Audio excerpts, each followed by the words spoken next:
Today we'll be looking at momentum and impulse, or one of the topic in physical sciences paper 1 for term 1. So in this topic I will be covering some of the most important concept and understanding about this topic. So first thing first, it's very important that you understand that whenever we're talking about the momentum, so it's things that we experience in our daily life. Example, so what is a momentum? So momentum, we are saying it's a product of object mass and velocity. So what exactly that mean? So it means that momentum is an amount of motion. So it means it's an amount of motion. So what do we mean by that, an amount of motion? We're saying that whenever an object is moving, so whenever an object is moving, and that object obviously is got a mass, so it's got that amount of motion. So normally people, they ask themselves why an object can move up the incline even though there is nobody pushing it. So it's because of its momentum, because now it's got that motion moving there. That's what carries it up the incline. So that would keep an object moving. So for example, if you're asking yourself why an object can continue moving without an force exerted on it, it's because it's got the momentum. So that's what it makes it to continue moving. So momentum, it's a product. So that's very important. It's a product of mass and velocity. So then we use the notation small p for denoting the momentum, and then we use small letter m for the mass, and then obviously the small velocity, the small v, is the symbol for the velocity. It's important then to understand those notation are very, very important. So therefore now, so how is the SI unit for momentum is going to be the kg meters per second. Why? Because it's a product of kg and meter per second.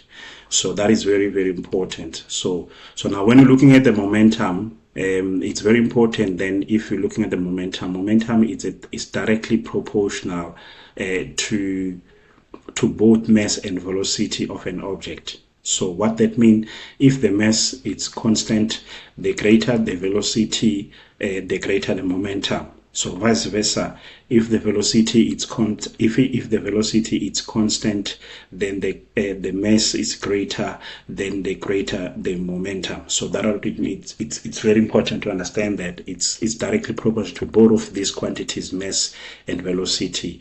So if you want to increase the momentum of an object, then you can increase the mass or you can increase the speed. So let's think about it. If you want to push an object up the incline, what normally do then it's easier when you push the object all the way from here, so that it's gonna get its velocity. As it get to this point, then already it's moving, so it's easier for the object to move up the incline. Compare if I'm pushing the object, it's resting at rest at this bottom of the incline. So it's very, very difficult to push it up there. You need more force. Why? Because it's got no momentum there. But when it's already in a motion, then it's easier for the object to move up the incline because already it's got the momentum. So that is what momentum is all about, if you want to understand deeper concept of momentum. So now let's look at some of the example of how this can be asked in an exam question. So number one, a dog with a mass of 30 kilograms runs at a velocity of 45 meters per second. Calculate the momentum of that object. So if I'm looking at that, so what I'm going to do for this one is that I'll write the formula. Remember, it's very important in physical sciences that you write the formula exactly as is provided in a data sheet. Then the mass must be always, you must check your mass must be always in kilogram. So then I substitute the value of mass. Then my velocity must be always in meters per second. So that's going to be 45 here. Then when you multiply these two, then it's going to give you 30 times 45, that's going to be giving you 1,300 then 350, then it's kilogram meter per second. So remember now, it's very important to indicate every time whenever you're calculating a momentum, it's very important to indicate the direction. So momentum is taking the direction of the velocity. So if the object is moving in that direction, so it means the momentum of that object is also in that direction. So in this case, it's going to be 1,500 kilogram. So because the velocity has never been specified, so it means in the same direction. So you can just use that in the same direction here. So that's going to be very important. Then if you're looking at number 2, then number 2 there, the example says a car traveling at that speed of 60 kilometers per hour, if the mass is 250 kilogram, calculate the momentum of the car. So the first thing first, I must convert the SI unit here must be in meters per kilogram. So it means then to convert that, I can always divide by 3.6. So remember where 3.6 come from is coming from that 1 meter is equal to 1,000 meters, then hour, then it's equal to 60 times 60, that's going to be 3,600. So therefore we just use this ratio of 3.6 to convert that. So then if we do that, then we're going to be getting something look like 16.67. So now if you're calculating the momentum of that object, then we're going to say momentum is equal to m times v. Then what is the mass of that object? Then is 250. Then what is the velocity of that object? Then is going to be 16.67. So that's going to be that one. So when you multiply that, it's going to give you the momentum of 4,167. 4,166.67. We take 2 digits after the comma, then meters per second, then in the same direction of a car, in the same direction with the velocity that has been applied. So that is very, very important to understand that. As we also understand the momentum, it's also important to take note that momentum is a vector quantity. Remember, you've covered that in grade 10. What is a vector? Vector, it's those quantities that you cannot define only using the magnitude, but you must define them using magnitude and a direction. So it's important. So that's very, very important to take note of that. Some tips that you need to take note. Then whenever you're doing the calculations in this topic, always convert the mass from kilogram to kilograms, and then convert the velocity to meters per second. You saw that I did that on number 2. Then remember to indicate the direction using plus or negative sign. So it's important then if you are talking about the horizontal motion, so you can use sign in either way that you prefer. So it's important to indicate the sign of the velocity, provided provide your answer with the unit and the direction. As you can see that I've done that. Then if you obtain a negative answer for a vector, it only means the direction opposite, in opposite to what was chosen as before. So that is important, but we're going to see and understand what we mean by this point number 4 when we do more calculations about momentum.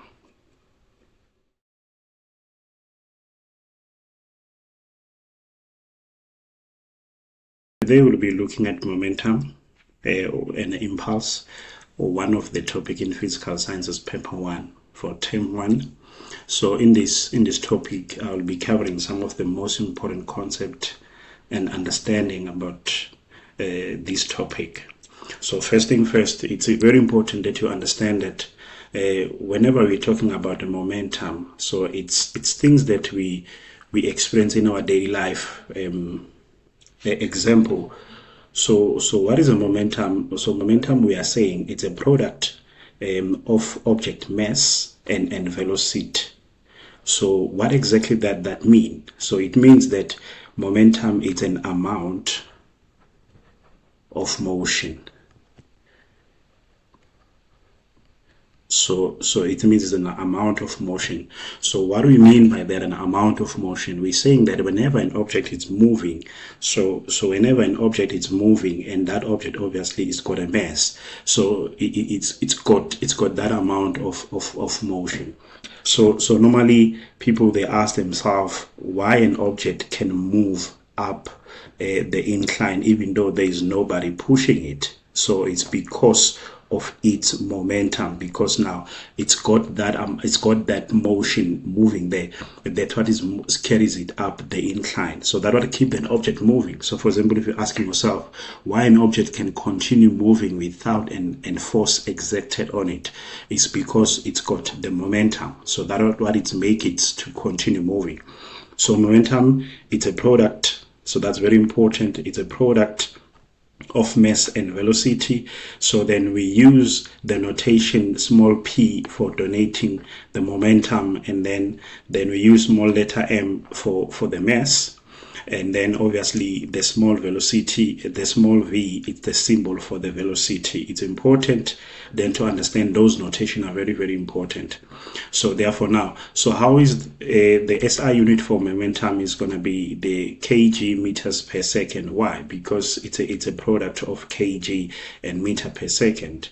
So that is very, very important. So now when you're looking at the momentum, it's very important then, if you're looking at the momentum is directly proportional to both mass and velocity of an object. So what that means, if the mass is constant, the greater the velocity, the greater the momentum. So vice versa, if the velocity is if the velocity is constant, then the mass is greater, then the greater the momentum. So that it's very important to understand that it's directly proportional to both of these quantities, mass and velocity.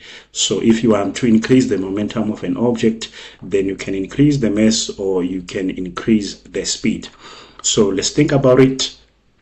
If you want to push an object up the incline, what normally you do, then it's easier when you push the object all the way from here, so that it's gonna get its velocity. As it get to this point, then already it's moving, so it's easier for the object to move up the incline. Compare if I'm pushing the object, it's resting at rest at this bottom of the incline. So it's very, very difficult to push it up there. You need more force. Why? Because it's got no momentum there. But when it's already in a motion, then it's easier for the object to move up the incline because already it's got the momentum. So that is what momentum is all about, if you want to understand deeper concept of momentum. So now let's look at some of the example of how this can be asked in an exam question. So number one, a dog with a mass of 30 kilogram runs at a velocity of 45 meters per second. Calculate the momentum of that object. So if I'm looking at that, so what I'm going to do for this one is that I'll write the formula. Remember, it's very important in physical sciences that you write the formula exactly as is provided in a data sheet.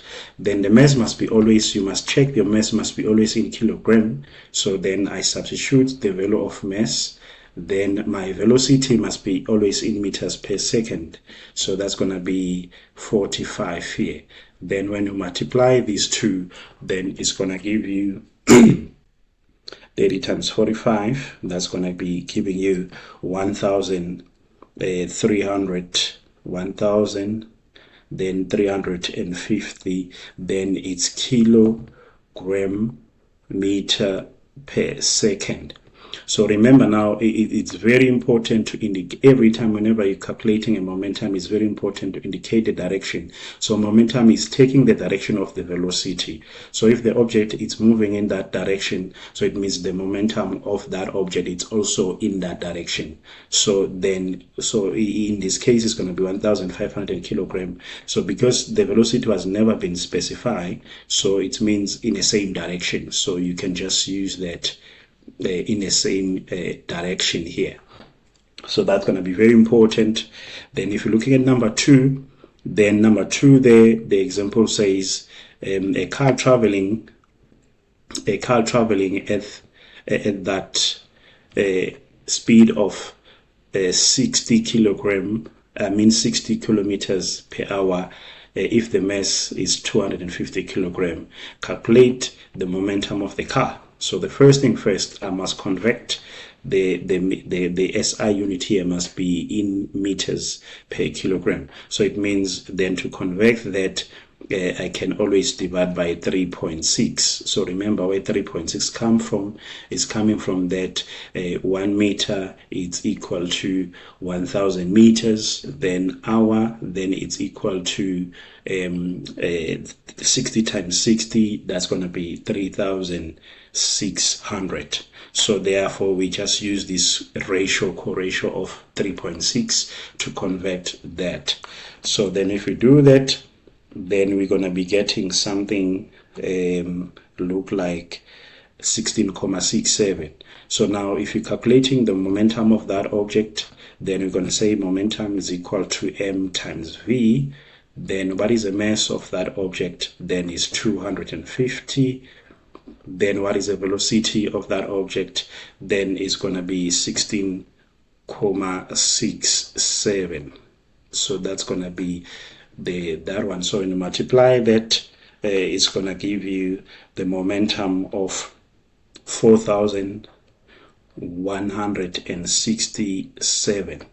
4,166.67. We take 2 digits after the comma, then meters per second, then in the same direction of a car, in the same direction with the velocity that has been applied. So that is very, very important to understand that.